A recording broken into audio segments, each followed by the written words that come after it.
What's up, everybody, and welcome back to another episode of the Kinda Funny Xcast, your home for all things Xbox here at Kinda Funny. Of course, I'm one of your show hosts, Snowbike Mike, and today I am joined by my dude, the #1 presenter in all of the video games world. It's Parris Lilly. What up, Parris? How are you?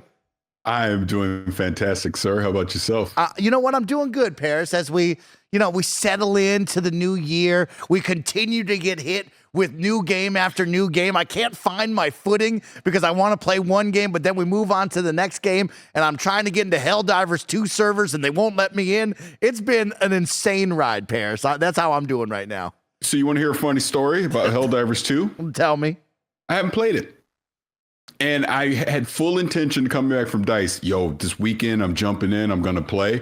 And then every time I try to jump in, it's been a server issue. So I will say, when everything does settle down and everybody's able to jump back in and start playing, can you invite me? Because I've watched some of your streams and I go, I want to play too. Yes, Parris, you know what? You have my word. I'm going to invite you right away. I'll also get Gary, because, me and Gary, we finally connected this week, and he called me from the Apple Vision Pro headset, and I was worried it was an AI telling me that he had died or something. It was insane looking, and he's trying the same thing, trying to get in. So we'll all collide, we'll stream together and have some fun, because it's a must-play game. Awesome. Everything I've seen about that game just says it's must-play, so I can't wait to jump in. Oh my gosh, Parris, this game has been so good. I tried a little bit of Skull and Bones as well. I tried a little bit. Didn't love it. Got out of it pretty quick, unfortunately. I like that sweatshirt, though.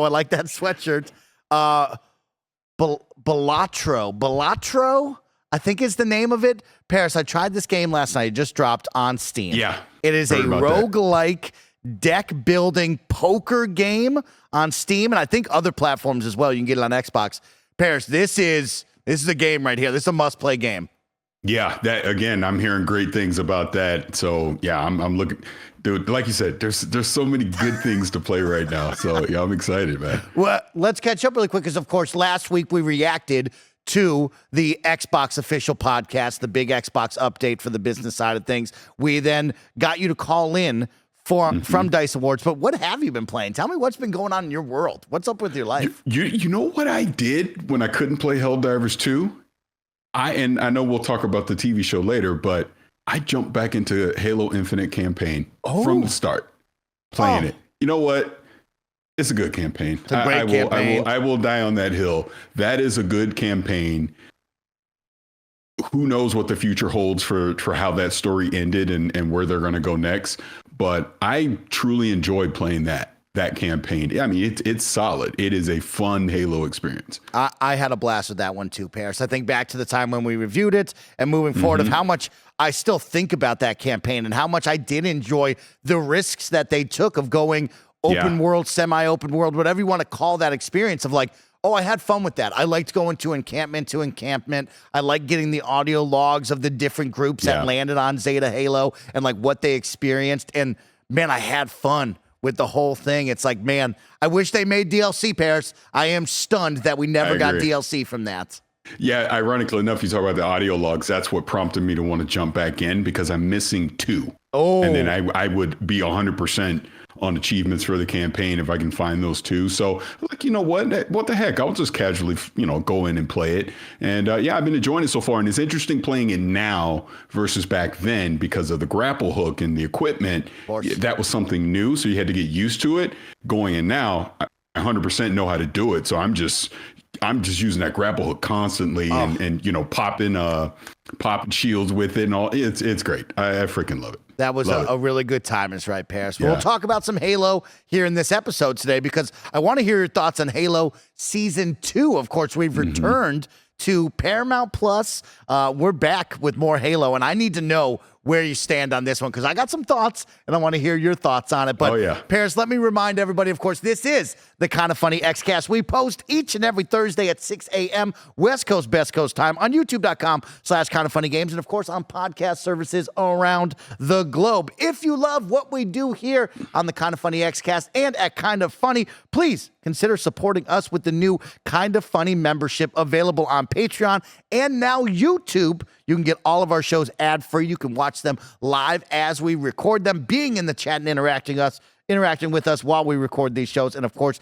you'll get daily exclusive content.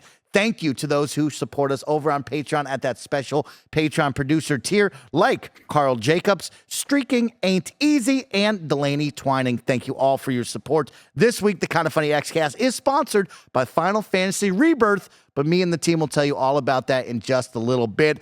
Parris, let's catch up on it. People probably think I'm going to go to the Xbox business update, but no, I'm going to pause because we got to talk about the DICE Awards. Okay, There I am, kicking my feet up, watching Greg and Stella do an incredible job, getting to see developers get their moment, get their flowers, get to shine and talk about all their hard work and achievements.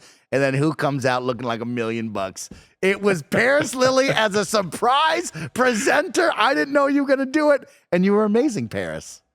Oh, thank you so much. And it was quite an honor for them to have me come up and present 2 awards at the DICE Awards. And I'll never forget when I got that email. Like, it was about a week and a half before DICE. And I'm like, wait, what? You want me to present an award? Hey, okay, I'll do it. And it was good. Now, the funny thing about all that is I had in the holster, in the back pocket, ready to go, I was gonna roast Khalif on stage. I was gonna do it. I had it. I had the perfect moment, and I even tell you what it was gonna be. I was noticing that people were struggling opening the envelope, right, to say, and the winner is. So my thought was, I was like, all right, on the second award, I'm gonna act like I can't get it open. I'm gonna go, oh man, this is really tough. This is tough, like trying to swallow some of Khalif's cooking. I was gonna say something like that, right? And then I thought, I've never done this before. I'm in front of a crowd. I don't know what the reaction is going to be. Half the people probably don't even know what the hell I'm talking about. I'm staring at Todd Howard like the whole time. I was like, just don't do it. This might not be the venue for that. So I was like, no, I won't do it. But yeah, I had a great time doing that. Really, really did. And I will also say, Greg Miller is such a professional. Oh, he's the best. I mean, this is the second year I've been able to attend the awards, and to watch him and Stella do their thing live is just great. It's just a treat watching them host that event. A lot of fun with that. But DICE overall was great, man. I had such a great 3-day trip there to Vegas at DICE. Kind of your point, getting to see various people across the industry, a lot of different developers, PR people, marketing, just everybody in the industry. And I know we'll get into it later, but what was on everybody's mind was leading up to that Xbox business update, because that happened while we were at DICE. So everybody was talking about that. Everybody had an opinion. But Mike, I'm here to tell you. And shout out to Radic over at CD Projekt Red. He's the best. He is the absolute best. He introduced me to Ted Price first and foremost, and getting to meet Ted Price was definitely a highlight, of being there. Very nice man. Loves Kinda Funny. But Radic and other people, you know what the first thing they would come up to me and say? So, Parris, do you still spend $69 billion to keep things the same? And I was dying laughing. I was getting roasted by people over that, because obviously, when Xcast first started and Bethesda acquisition, that was just something I said a lot, talking about that. And we'll get into it when we get into the business update. Obviously, that's something I truly believed when it happened. But as we're seeing, things change. They definitely change. So we'll talk about it during the business update. But yeah, DICE was great. Just getting to see everybody, the various conversations that we're able to have about the industry, where it currently is, where it's going. Obviously, all the things about the layoffs, what can be done about it. There was just a lot of different conversations that were really good and very educational for me more than anything. And that was kind of the best thing that I took out of this. As a matter of fact, I sat in on some various talks, roundtables, like one about AI, how Xbox had one talking about how they're trying to use AI as a support tool, as a supplement to the things that they're doing. They're not trying to replace jobs. They're trying to enhance things. And you could tell there was more discussion that needed to be had about it, because I think part of this is, and I know I'm very guilty of this, I hear AI and I think you're replacing someone's job. You're doing something, this is not going to be good for the industry. And the way it was being explained to me, I was like, I'm still not 100% convinced, but I see the other side of the argument now, right? And I definitely would love to see more discussions about that. I would love to see like actual Q&A on that, so you can kind of get that discourse back and forth about it, because clearly AI is here to stay. It's not going to go away. So it's, how is it being used? How is it being implemented? And is this going to be something that's good for the industry, especially right now as we see people getting laid off? Is this going to replace jobs? Oh, Parris, you hit so many things I wanted to ask you about. That's so cool. You were in some discussions, learning things about AI, hot button topics like layoffs, the state of the industry. Like, yeah, that's cool to have so many big leaders and minds in this video game industry all in one place talking about that kind of stuff, because it's more than just the awards, right? DICE also has summits where people talk and actually get in a room together and kind of talk about these kind of issues. Absolutely. And that's like the real reason I wanted to go, what was for those type of talks, where you have the ones where it's, you know, like basically where they did the DICE Awards on stage, where it's just a kind of a TED talk almost, right? But then you have the smaller breakout sessions where it's like these round tables where you have like a round table leader, and it's more intimate and you're having discussions there too. So it was really good. Really good. Like I said, I'll definitely every time I have an opportunity to go to DICE, I'll go, because it's something that I learn more about the industry as a whole, like obviously the development side of it, the business side of it, the marketing side of it, PR, all of that stuff that you get to learn at DICE. So it's really good. I'm so glad that you're in the room to bring your voice and to listen and learn, but also speak up and help out. Is there a way for like someone like me, or maybe someone listening, to see any of that? Is that ever posted or broadcast anywhere where maybe others that are interested in the industry on that side of things can learn and grow? That's a good question. I don't know if they make any of those available online. Interesting. For repeat. Okay. I know I highly doubt the roundtables, definitely not, but I would think the on stage talks, there might be a possibility for that, but I'm not 100% sure. I'm leaning towards I don't think so, because I've not seen it anywhere, but that would be cool to see if they did, because I think some people could get some insight from some of those talks. Yeah, I think after last week and beyond, we'd love some more insights for all of us to truly understand, because man, what a couple of weeks you and I have had, Parris. We had to have a special podcast just to talk about the state of the business, because, man, it got wild. And, yeah, I just want to transition away from you at DICE, because you were fantastic, Parris. I freaking loved seeing you up there presenting. Greg and Stella, awesome. So many incredible developers got their moment to shine and really talk without any sort of music going on. It was them sharing their stuff, and I thought that was special. But we did last week finally get the update. We had the official Xbox podcast sit down with the big three. And let's start off. Tina Amini, an incredible job. Great job guiding that conversation. You had Phil Spencer, you had Sarah Bond, and Matt Booty all gathering around to talk about the Xbox business update. And Parris, what an update it was.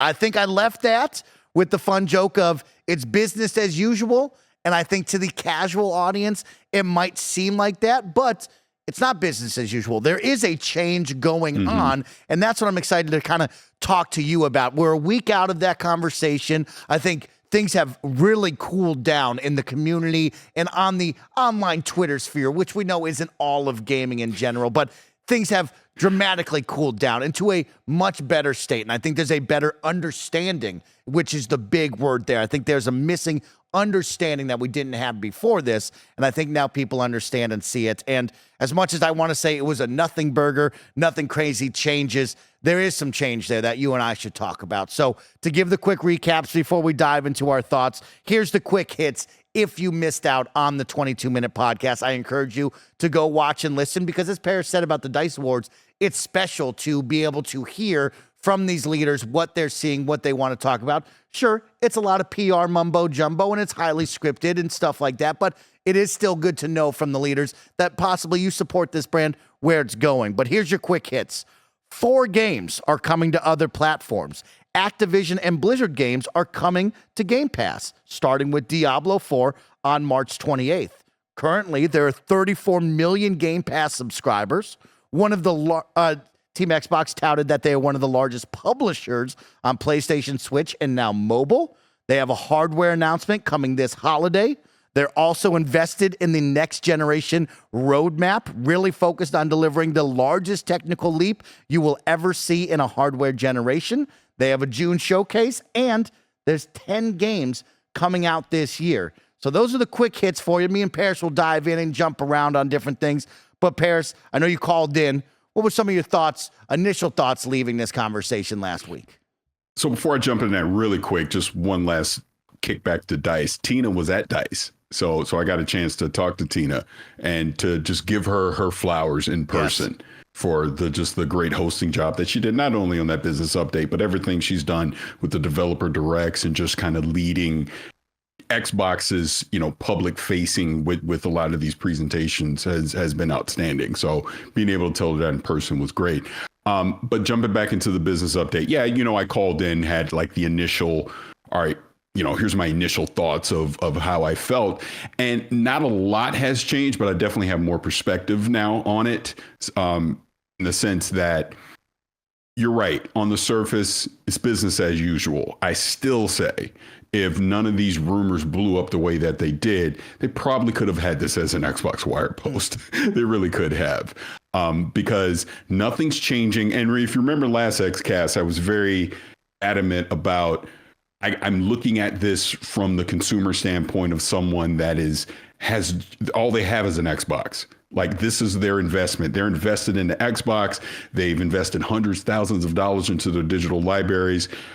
Am I going to be okay moving forward if you're going to start pivoting into this new multi-platform future?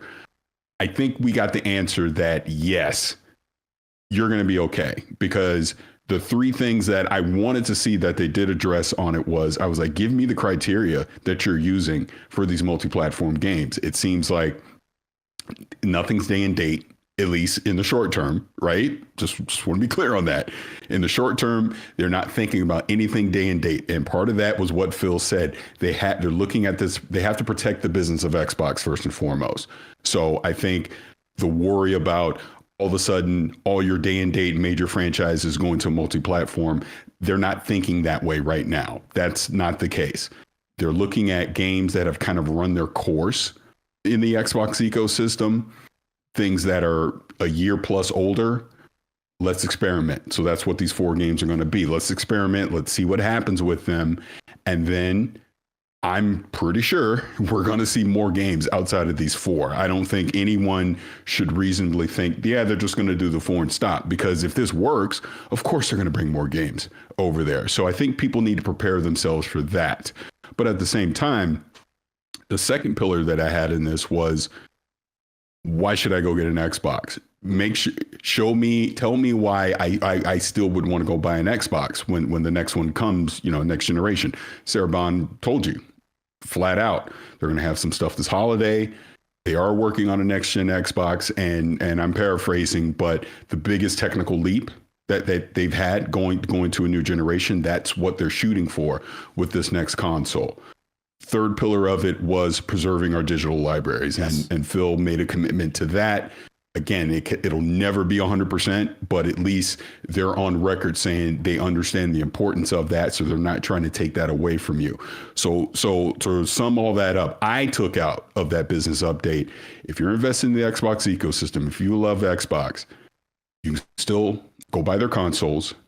The Indiana Joneses and the Perfect Darks and the Fables and the Halos and the Gears of the world are still going to be coming there with some level of exclusivity, so that it is going to be worth your time. If you want to play it the day that it comes out, you're going to play it in the Xbox ecosystem. You're not playing it on the PlayStation or the Switch. It's just not happening. So you have that. Game Pass was the other big one, because obviously all the crazy rumors that were going around, there's going to be 1,000 different tiers, ad support, no more day and date, Call of Duty's not going to be in Game Pass, all this stuff. They shot all that down, and they've even clarified further, in post interviews, because I saw obviously the Verge one with Tom Warren, and Stephen Totilo just put one out today, that Game Pass games, be it Xbox Game Studios, Bethesda, or Activision Blizzard, will be in Game Pass day and date.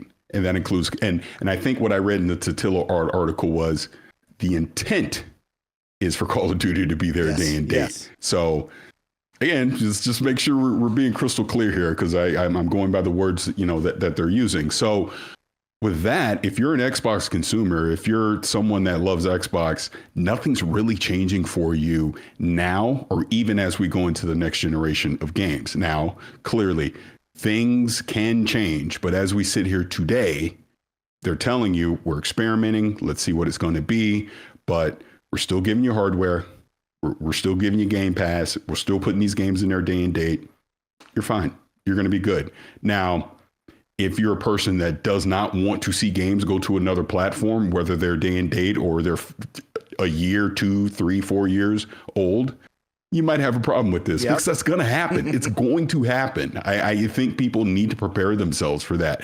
I will still stand on the hill that it will be freaking weird if I were to see a Halo or Gears go on a PlayStation. But that's just me personally, just my lineage in Xbox and all that. It would seem weird to me at first, just like Chief taking his helmet off in the TV show seemed weird to me.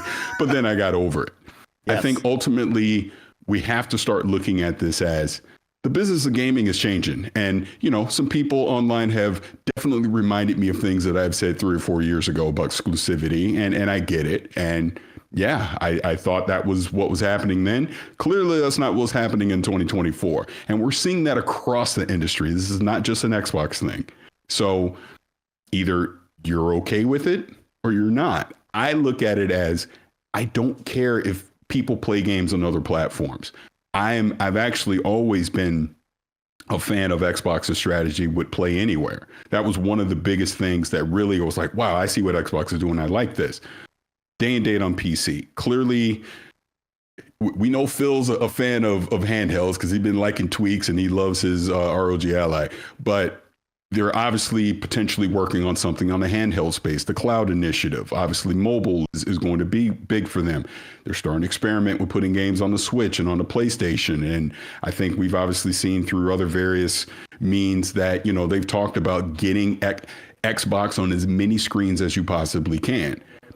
It's not a bad thing if you're a gamer. It's not. I mean, if you like to be in the console wars, I guess you might have a problem with it. But I mean, for just the average Joe that likes playing games, okay, great.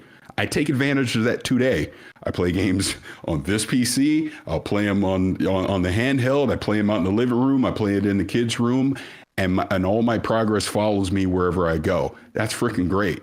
And the more we get of that is a good thing. So I get it. Change is weird.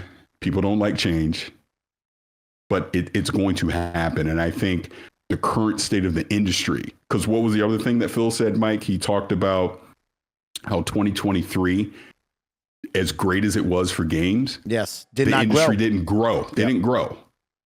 It's a business at the end of the day. I don't care if you're a $1 trillion company, $1 billion company. It doesn't matter.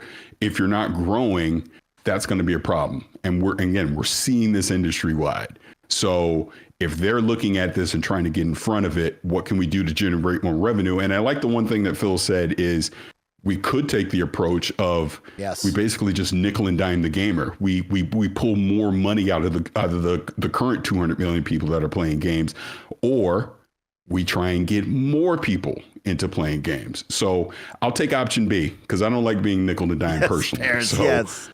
I like that a lot as well. Yeah. That reassured me, and it's understandable. Business as usual, right? Of like, they have to grow, and if they're not seeing the growth, they got two options. They can continue to hit you and I in our pocketbooks, or they can go and find others to jump on that. I liked that a lot, and you nailed a lot of it. And I love the play anywhere. I love the cross saves and the cross play. I love the entitlement that carries with me onto PC and on Xbox consoles, right? Like there was a lot of things that reassured me as the consumer, and also of like, I bought into this vision a long time ago. And I love that we are continuing down this vision because it is where I want to go. And the big one for me as well, for Phil, was reassuring that, the big quote was, anything we're going to talk about today is the long-term health of Xbox, that we're running a growing platform that is reaching more players, that our games are having as much success as possible. And that is what I wanted to hear, right? Like, reassure me that I'm on the right side here with you all and the hardware I've purchased. Nail down the big three as you discussed, preserving my game library, showing me that, exclusives, do they matter? Do they not? Is this a learning curve? And I think that's the big one, is we're going to learn from these 4 titles, and they're going to grow and figure out where they want to go. But as of right now, it's not Gears and Halo tomorrow, which is a big takeaway, because I know we jumped on a quick slippery slope on the internet and everybody was concerned that tomorrow it was going down, right? And it's clearly not that. But I do want to talk about exclusivity with you, because I think there is a change in the ship. I thought exclusivity rules, but it doesn't seem like that anymore. But we're going to talk about that right after a word from our sponsors.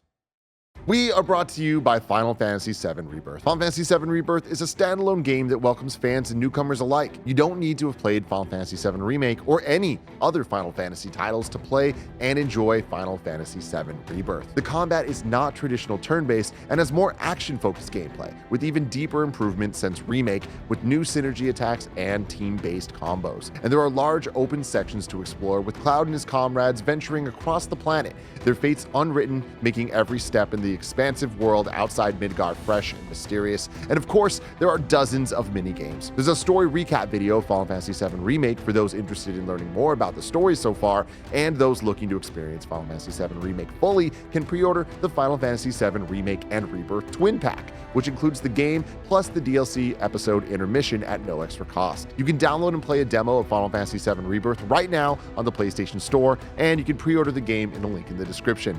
The wait is almost over. Final Fantasy VII Rebirth is out February 29th. Get hyped. Welcome back, everybody. Let's talk about the big three topics and start with exclusivity, because the big three topics they wanted to touch on were game exclusivity, ABK, and the possible impact on Game Pass, and hardware and its fit in the strategy of Xbox. Exclusivity was a very interesting one for me, Parris, because you and I, we've talked about it, right? Exclusivity rules. You come to this brand, you come to this service because I have a product that you want that maybe others don't have. And that's why you jump on this board. That's why you give me your hard-earned money. And it was very interesting to hear Phil Spencer say, you know, he thinks in the next 5 years and beyond that exclusivity might not be viewed like that anymore. And I was kind of shocked by that, Parris, because I still think that in the short term, exclusivity does rule, but I think Xbox is seeing something in the future where maybe that isn't the case. Yeah, and that's the thing about it. And I kind of want to address one thing that I don't like about all of this that went down. And again, this goes back to Xbox's messaging and these rumors and leaks and just the way all this stuff went crazy. Phil said on that panel that this is not a signal that the floodgates are about to open with exclusivity, right? As far as we're going full third party and all these games are going to be on PlayStation and Switch. He told you that on stage.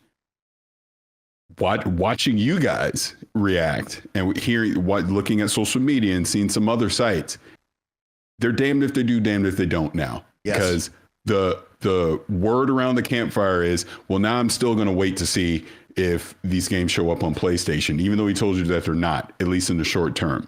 So that is the unfortunate part of all of this, that the rumors got out of control and got crazy. Hell, even when I was at DICE, I remember the night before, certain people was like, man, I heard it's going to be really bad news. Oh, but like, you know what I'm saying? So it's like everyone was kind of all over the place with this. And even once the CEO is telling you, here's what the plan is, that's still not good enough. But the reason I bring that up is there is still, even in this, a level of exclusivity that's happening, even if it just simply turns out to be, in the long term, timed exclusivity. Because, to the point, they had to address Starfield and Indiana Jones on that podcast, and he told you they're not amongst the four, and don't hold your breath for these games coming anytime soon to other platforms. If you want to play Indiana Jones this holiday, you're going to have to play it on an Xbox, or at least be in the Xbox ecosystem. You might play it on PC or cloud. But the point is,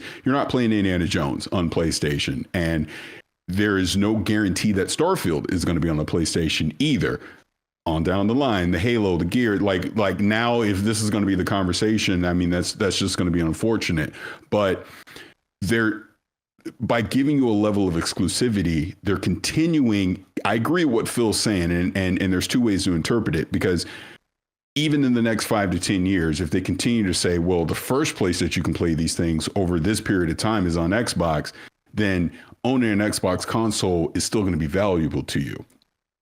But maybe 5, 10 years from now, more people are playing on handhelds or cloud streaming or on PC, where they've already put those games day and date, in those places. So it'll be interesting to see over the next 5 to 10 years how that changes, not only for Xbox, but for PlayStation as well, because we know they're starting to experiment with multi-platform too, in that going back to growth, the other thing that he talked about, and I think this was the Totillo article too, and I'd heard this previously, is that basically consoles have not grown in over a decade. The number of people that are playing them, it's around 200 million. That has been a pretty static number for a long time. So maybe what happens is that 200 million number, if it continues to stay the same, there's a level of exclusivity there. But then as more people start playing on other devices outside of the console, the floodgates are open at that point. So if you still want to play on PlayStation, sure, there'll be some games on PlayStation that you can only play there for a certain period of time. Same goes for Xbox. But if you play on PC, if you cloud stream, if you're on mobile, Wild Wild West. We're in a new era now where you play wherever you want. These games are available immediately, things like that. So it's changing. I mean, this is the best way to say it. It is changing. But I do think in the short term, like when we think about the games that we saw at the last showcase, like again, a Fable, a South of Midnight, what we potentially might see here at this June showcase, knocking on wood, Perfect Dark, Banjo, come on. But those kind of games, probably still status quo on that. I don't see anything really changing in the next couple of years as far as that goes, but we'll probably continue to see some experiments where some of the older stuff starts going out to other platforms. But his long-term vision, long-term look at this, I think he's right. I think we will get to a point where it's just simply not going to matter. It's going to be more about the games than it is the platform, if that makes sense. Because I think the way I've kind of looked at this the past few years is, from an Xbox standpoint, they want to bring the games to where you are and not bring you to where the games are.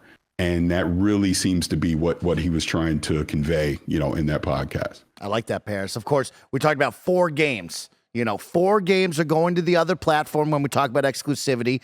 The 4 names were not named. Of course, he wanted to allow the teams working hard on those 4 games to have their moments to shine and share their big announcement, which I thought was the right thing to do. But we talked about what's the criteria for those 4 games, and I found that the interesting part for this learning experience. I think we need to understand that these first 4 games will be the test bed. They will learn from that and then pick and choose where they go next with exclusivity. But it looked like this.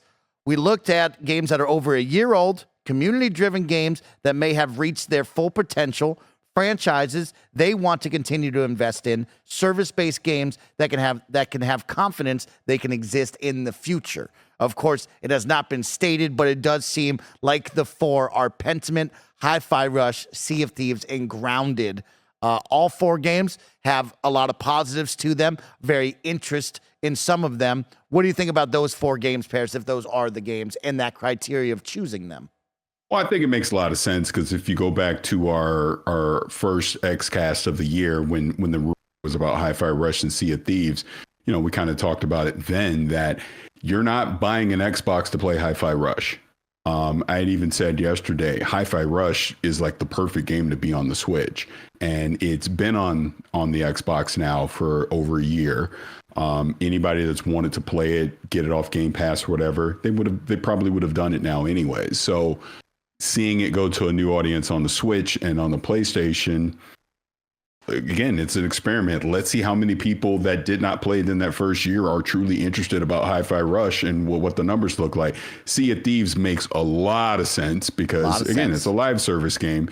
Hell, we're talking about Helldivers 2 right now. I mean, you're seeing that success with it being on PC right now. So, I mean, yeah, bring Sea of Thieves to more platforms so more people can try it out. So that makes sense too. Grounded, again, survival game. It started off. It's funny that the two Obsidian games, Pentiment and Grounded, were basically passion projects, and I think he pretty much alluded to that in the podcast too. That games that were more passion project than, hey, we're looking for these games to be huge sellers, are things that we're going to experiment with. And we both played Pentiment. I enjoyed it for what it was, but it's not going to be everybody's cup of tea. Of course. So I think of the 4, again, if these are the 4, of the 4, that's probably the one I think would have the least amount of success, even if it is on PlayStation or Switch, because I just think there's a very limited audience that would be into that type of game.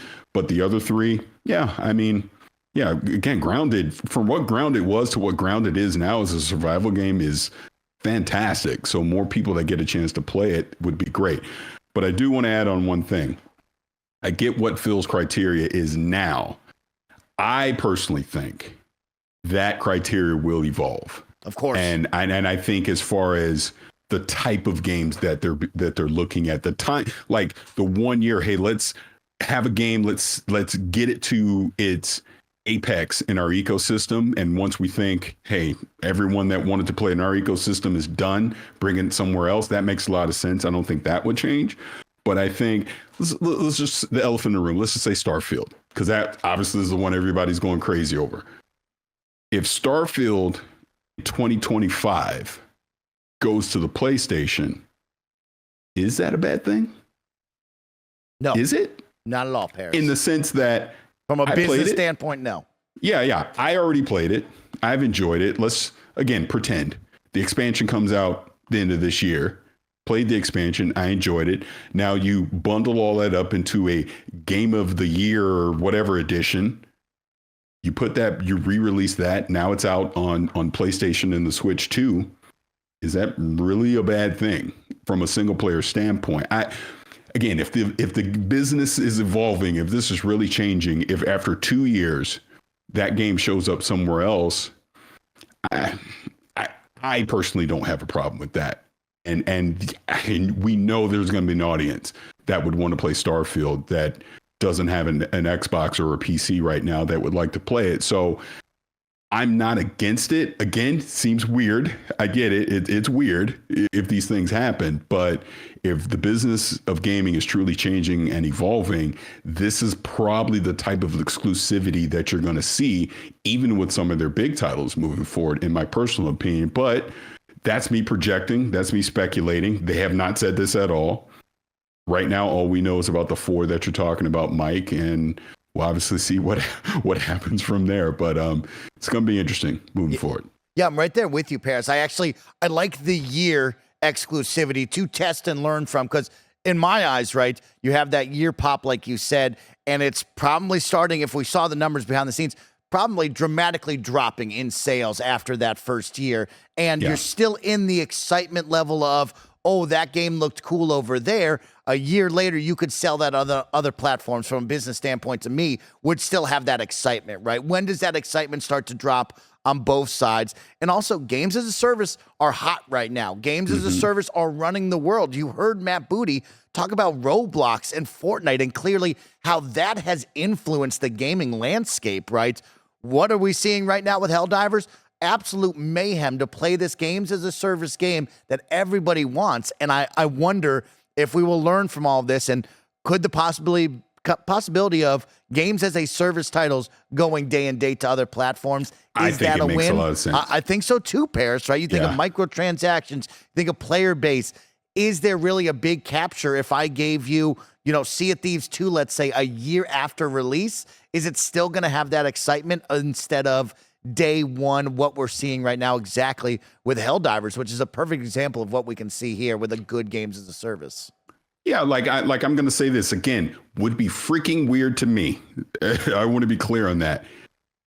Halo Infinite multiplayer probably should be everywhere. Probably should be, because that is maximizing its potential from a player count standpoint, right? So I do think as we move forward with a lot of these live service games, I can for sure see that, because like you bring up the examples of Fortnite and Roblox. I'll just take my daughter as an example.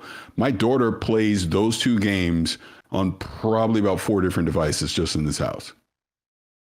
Because to Matt Booty's point, it's the game is the platform at this point. Damn, whether it's on an Xbox or a PlayStation or a Switch, it's about getting that game on as many panes of glass as they can, and both of them are just smash hits. So if I'm in business, if I'm looking at this, I'm thinking, well, hell, and then I need to make sure I get all my live service games on as many platforms as I feasibly can too, because you're maximizing the potential of the game. Just makes sense. I'm thinking about how much Gears would benefit right now after so many years after release. What does that player base look like? People need bodies in those matches. Gears would probably love that right now to get a nice boost in the arm. I think a Killer Instinct, a game you and I spoke about, of the niche market that is fighting games and how important that's got to be to reach even more players than you already have. Killer Instinct, I'm surprised, is not one of these 4 games, right? If maybe they're making a new Killer Instinct, but like it is odd that if these are the set 4 games, I'm surprised Killer Instinct isn't in that list. I thought for sure a fighting game with just Xbox exclusivity would be all over this. Yeah, and it's funny because that's some of the talk I've seen on social media over the last few days was specifically about Killer Instinct, like a sequel. Like, should it just be multi-platform day one? Yes, it 100%. Should. That absolutely. But I do want to circle back to the Gears thing. Again, my personal opinion, it's just, Mike, it's just weird to me. It would just be weird. But logically speaking, let's just say Gears 5, you were to put on PlayStation with that multiplayer and all that. This is where you get into the how do you frame it? How do you do it moving forward? Does that mean Gear 6 is multi-platform, or do you treat Gear 6 as one of your big flagship AAA? This will get someone to buy an Xbox, so there's a window of it being exclusive in Xbox, and then you bring it over. You know, and I know Blessing on the last Xcast was bringing up like Hi-Fi Rush 2 as that same example. When Hi-Fi Rush 2 were to come out, if it does, is that exclusive on Xbox for a period of time? Or since the first one is now on the Switch and the PlayStation, do you just bring it day and date? So this is where it gets tricky, and how they handle this and how they do this moving forward will be fascinating to see, because I'll go back to what I said the last time I was on and talked about briefly earlier. You still need to take care of the people that can only get the one console, right? So why am I getting an Xbox if now all of a sudden all these games are just, and again, they're not doing this. This is just a what if, but we're now just day and date on the other platforms. You would just go get the other platform if that was the case. So they have to balance providing value to the hardware along with maximizing revenue for these games at the same time. And that's the new future that we seemingly are headed into. But I think the live service ones, that's a no-brainer. It seems to me that you should be doing that. But then when you also have games that potentially could be live service that are part of your flagship AAAs in a Halo and a Gears, how do you balance that too? You know what I mean? So I will be fascinated to see. That's a fun one for me. They talked about brand value, right? Getting that shot in the arm and enticing other players to possibly see how great a game is and come over there, right? The comment was brand value, introducing Xbox franchises to other platforms and audiences to get them into the Xbox franchises and library, right? Like, yeah, what do you do with a flagship title like a Gears, right? How do you rip that Band-Aid off first with us, the core audience, which I think that's what this was. This was we're ripping the Band-Aid off. We are preparing you now for 2 years, 5 years, 10 years down the road. Whenever we do go and say, hey, this is our new window, this is what we do with exclusives, I do think that the brand value push is important, right? You can't talk about how great Gears is and Halo to people like Greg Miller who just don't get it because they don't play it, right? I can only tell them how great it is until they actually go hands-on with it and lose themselves into it. And I think there's a win there to be said, but there's also a piece of me, Parris, that comes back to the word exclusive. And it's odd that we're moving away from exclusives because I feel like that's where we're at in 2024. I know Phil and the team have a different vision, but me right now, I sign up for Netflix, for the exclusive content. Sure, they're similar to Xbox with a large catalog of games with Game Pass, but I'm going to Hulu, Netflix, Amazon Prime Video, HBO Max for their exclusives. That's why you are getting me. And it is an odd one to hear them say, well, we think it's changing and it might not be that anymore because I'm coming to Xbox for the exclusive titles here. I love the ecosystem, what they've created. I love the game preservation. I love the entitlements. I love Game Pass as a service that's adding over 100+ games into a library instantly.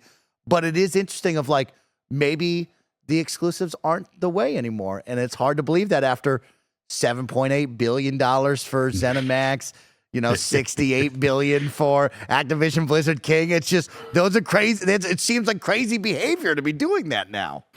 Again, people are giving me so much shit for that advice. But I was saying, but to slightly defend myself on that, if you go back to 2020, 2021, that was the business Exclusives back ruled. then. That's what we were talking about back then. So of course, and they were trying to build up Game Pass. So you're like, how do you get people to go into Game Pass? You have exclusive games that are in there. So that's what we're talking about. Whereas now it's changed. I mean, not to dive in the weeds of just everything that's been going on with all the layoffs and everything, because that's horrible. But COVID seems like companies overestimated. Now they're having to scale back, tighten purses. People are getting laid off. You have these gaming budgets that are just out of control now, which how expensive it is to make a AAA game, and then how long it takes to make a AAA game. And then if the AAA game, when it does come out, isn't an instant hit, now that people in that studio might get laid off, or the studio might close. Like, there's a change that's happening right before our eyes, and I do think we're going to see a shift with how a lot of this stuff works industry wide. This is not just an Xbox thing, and while we're in the middle of it, it's weird. Yeah, it's Wild weird. West. I think as well, Parris. It got people like me. Yeah, it got people like me getting cooked, but that's okay. I'm a big boy. I can handle it. But I get it, and I think that's the important part of this is, like, for people that are watching or listening to this, you might not like what's happening. You may not agree with what's happening, but I just think for the overall health of the industry, a shift. They have to shift. They have to figure out something, because the balloon is seemingly about to pop here. Yeah. So something has to give. Old people like me, I remember when the arcades crashed back in the early 80s. You know what I mean? When video games almost just went away completely. I'll still say, if it wasn't for the NES, I'm not sure we're talking right now, because consoles, home consoles were a gimmick. There were a dime a dozen. I mean, arcade games became more gimmicky as well. It was not the robust business that we have right now. And even now, it's, as great as the industry has been, multi-billion of the whole thing, it seems like they've kind of overstepped on some stuff, and now they got to pull back and figure it out and make it sustainable. I think that's the key word there. It needs to be sustainable moving forward. So you do what you got to do. And I think that's where we're at right now. I like that, Parris. And yeah, to add on to sustainable is more. You need a larger audience. You have to get more people into this. We're tapping out on just the diehard Xbox fans, or the fan that's semi-interested from the PC side and cloud side. You got to get more. And I think that's what the play is to get more eyes, more wallets, more chances here. Let's move on to Game Pass, because that's always given us more. And gosh darn, I love Game Pass. You see they're adding Bluey to Game Pass? Yeah, I saw that. Hey, if you got some kids you want to play Bluey, now you got Game Pass with Bluey. Let's talk about it really quick. They say all of our games will be on the Xbox platform. All games will go into Game Pass day one, and Game Pass will be only available on Xbox. Of course, I took that to mean not Switch, not PlayStation. Of course, it doesn't mean the whole video game ecosystem. It is those two, of course, competitive services will not have Game Pass. The promise of Xbox cross-play and cross-save are still fundamental to the team. Activision Blizzard games are coming to Game Pass, and it's starting with Diablo 4, available March 28th via Game Pass.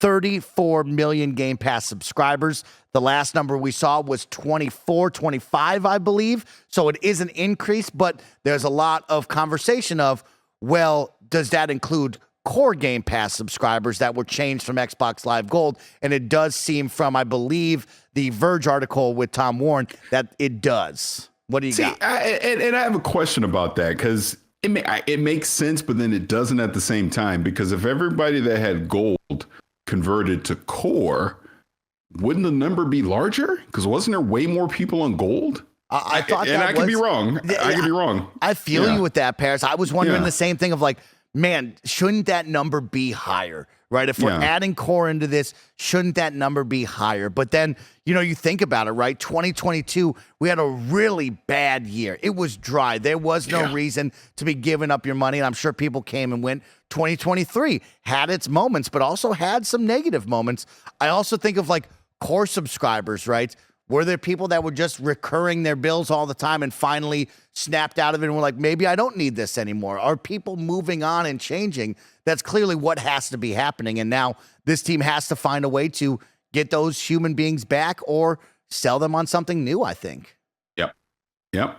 But, So it'd be interesting. But Sarah Bond did say it was still growing. There was still double-digit growth on PC and mobile. I think she said she saw they had the biggest numbers on everything. They said mobile, PC, and Xbox console were the biggest numbers of engagement ever. So they had a good year. It's growing. The people are coming into it.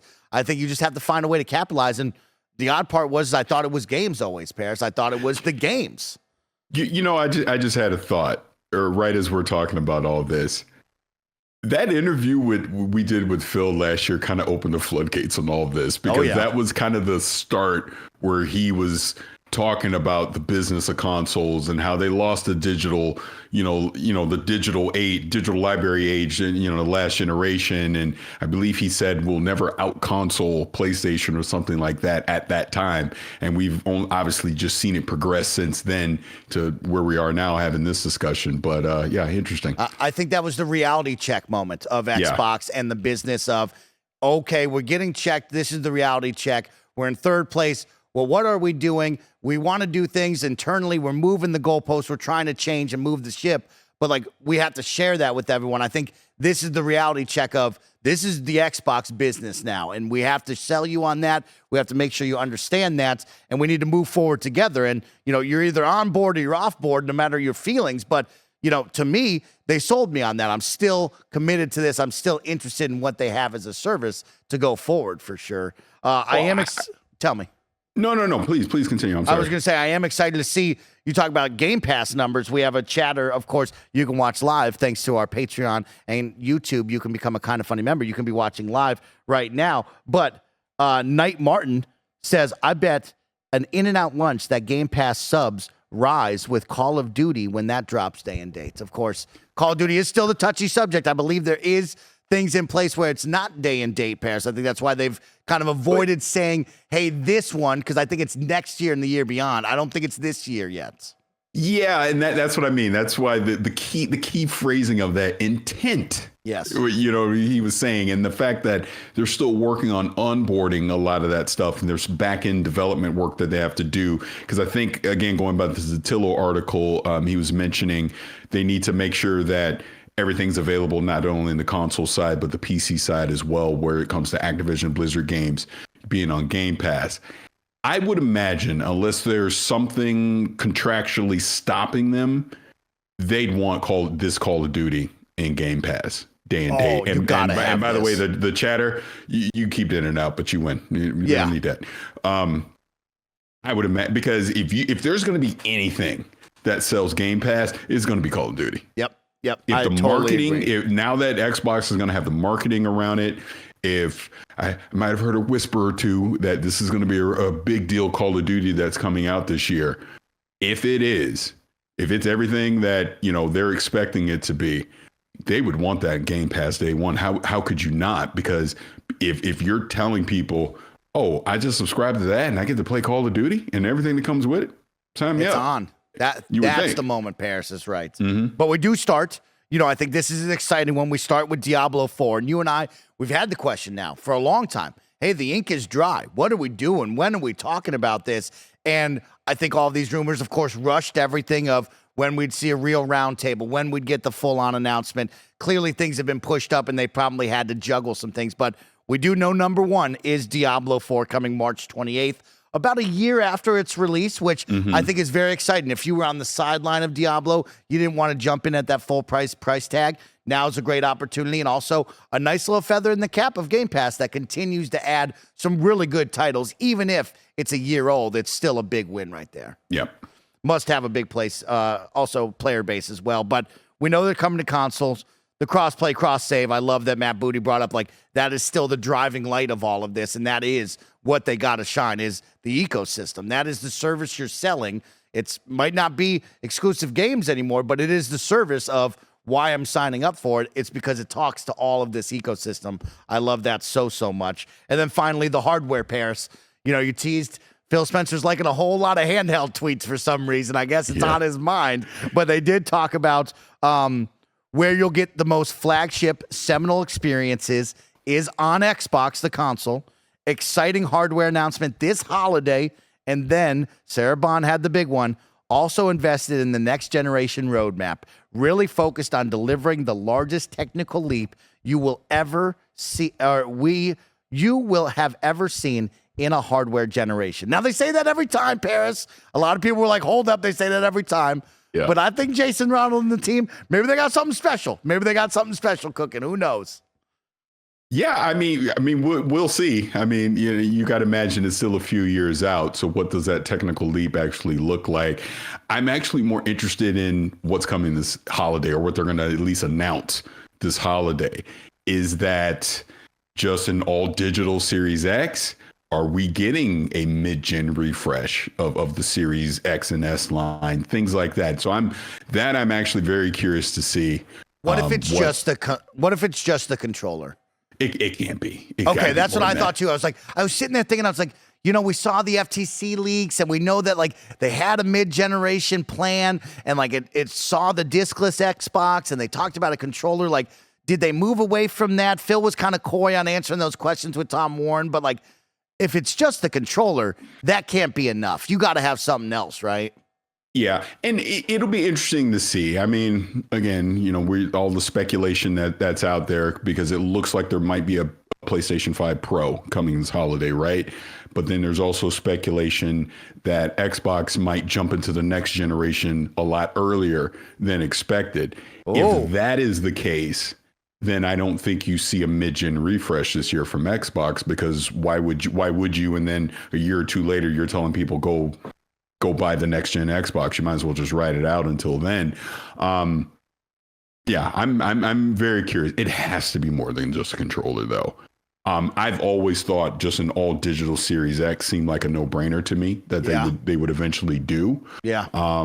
It might be that. I mean, who knows? I mean, obviously Phil came out and was pretty adamant that the stuff we saw in the FTC stuff, the FTC trials, plans have changed. So it's not whatever it's going to be. It's not going to be directly that. So I'm looking forward to June. I'm looking forward to the June showcase, because I would imagine that's where we're going to see all this stuff. June, they we knew they were coming back, but they announced that they're coming back in June, so that's exciting. 10 games. I can probably count off about like 6, I think, is what I've gotten up to in my head sometimes. But there's some games that are still question marks to me of like, well, what else do they got in their back pocket? I know that includes, probably larger expansions like the WoW expansion. You got Call of Duty, you got Diablo expansion. So you add those in there. But I am excited to see what they got this year, because I think this should be a big year that you need to have to continue to win us over. Indy will be a big one there. Hellblade 2 will be special. But yeah, the idea of a possible handheld as well, Parris, that gets me excited. I want that. I want an official Xbox handheld. I'd be big on that, Parris. I'd be big on that. Yeah, it's like I'm holding up my ROG Ally now, and I've talked about this, actually just loaded into the Xbox app. Like, this is just Windows 11 right now, right? I would love to see, if they do a handheld, basically a forked version of Windows, so that the UI can be more specific for a handheld. I mean, I've seen various people agree with that, disagree with that, but if you could replicate this, and that it has the Xbox app on it, it plays like an actual handheld, and I don't have to jump through the few hoops that I do here. You get used to it, but make it more ease of use. Man, the thing will sell like freaking hotcakes, man. Now, bigger question would be, would they allow people to load up other storefronts? Could I put Steam on it? Could I put the Epic Game Store on it? Would it just be locked down to Xbox, and everything you would get be through the Xbox ecosystem? I mean, those are obviously questions they would have to ask what makes sense to them. But at a minimum, if we could get a more streamlined, dedicated to Xbox, ease of use version of these handhelds, obviously Game Pass would be on there. You can obviously buy your digital games, whatever the case. On this, sign me up. And if they really want to go crazy, make it like the Switch. I can take it where I go. I could dock it, play it on TV. Come on. That's that would be a major win right there. Yep. Would love it. Just played 5 hours of Helldivers straight. Yeah. See, I played 0. Oh, wait. Invite me. Invite Parris. He wants to play. He hasn't played it all. Us Xbox gamers are looking in. We're on the outside looking in on a great game right now. Yeah, Parris, it's some exciting stuff. I really liked the podcast. 22 minutes. Didn't feel like a podcast. It felt like clearly a presentation, like all that jazz, but it was a good time. But it was so funny. You might have even seen the picture online. A bunch of us got like, it was so funny leading up to it the day or two before. Everyone was like, where are we watching this? Is there a designated area? Are we getting the screen? Like everybody wanted to get together to watch it. And then it wound up being, me, Danny, Rihanna, I don't know if you know Jackie, but Jackie, Andrea, we all got together and were watching it like at just one of the hotel bars.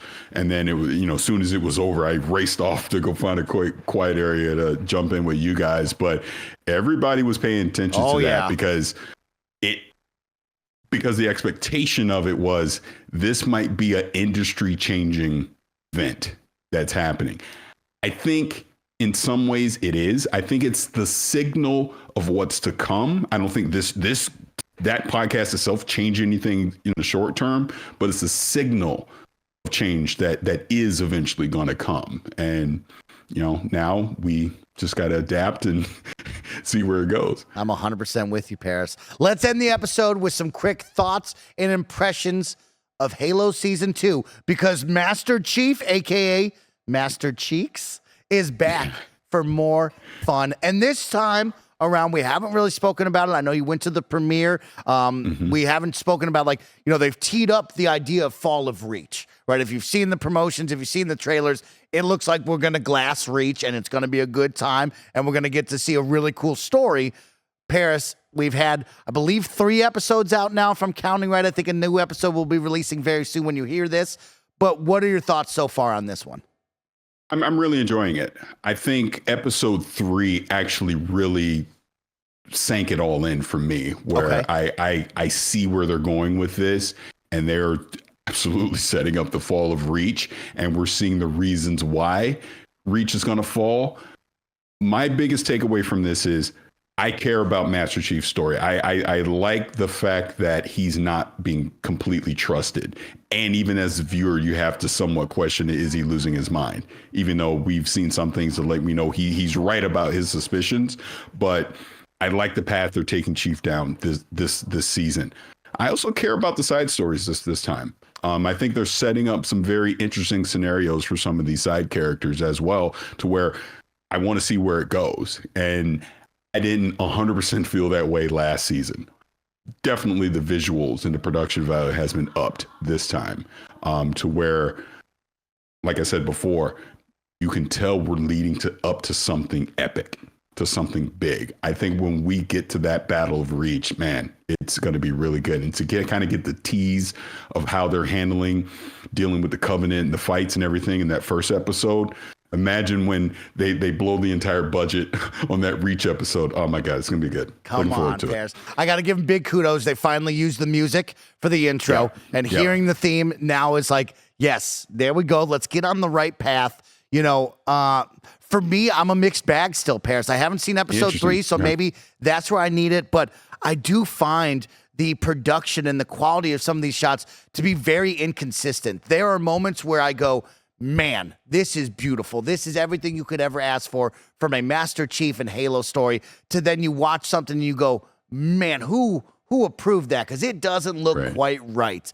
And I've gotten over Master Chief out of the suit, even though 95% of these episodes, he's out of the suit, right? This isn't what we're seeing. And I am lost in the mix of, I like Master Chief's story. I like what we're telling with that and the Covenant and the idea of coming to Reach. But then we get to take it on these side stories where I'm not connected with these characters anymore. I do not vibe with seeing Riz. I don't vibe with seeing Soren out in the middle of nowhere. We tease back to Kai. We talk about, the girl that is part of the Covenant group. And it leaves me scratching my head some of these episodes, Parris. So I'm like, man, what the heck is happening here? What is going on? And so I'm trying, Parris. I truly think you need to watch episode 3, because I think your complaints that you're talking about the side characters, this ties it all up to where, oh, okay, I see what's happening here. I see where it's going.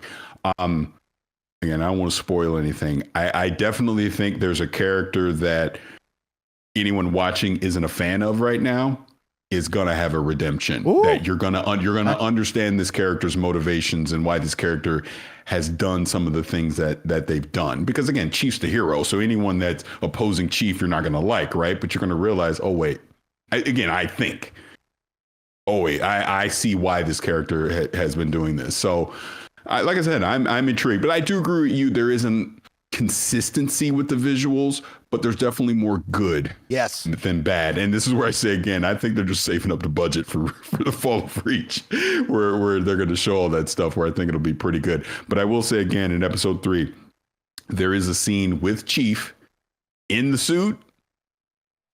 Very intense. Oh, the way it goes down. That's great. You'll like it. You'll like it. Parris, it's been a good week catching up with you, talking Xbox. It's been a whole lot of fun. Our other gaming dad, Gary Whitta, is doing well. He's very busy. He misses all of us. He will return soon enough once he continues to be incredible out in Hollywood. You all know that. But Parris, you and I had a great week. We'll be back next week for more Xbox talk. What do you got for the audience and me before we go? One last thing with Gary Whitta. So I hope Gary gets to see this. Just know that Gary is a rock star. His name was touted throughout the halls of DICE in Las Vegas. Everybody knows Gary. Everybody loves Gary.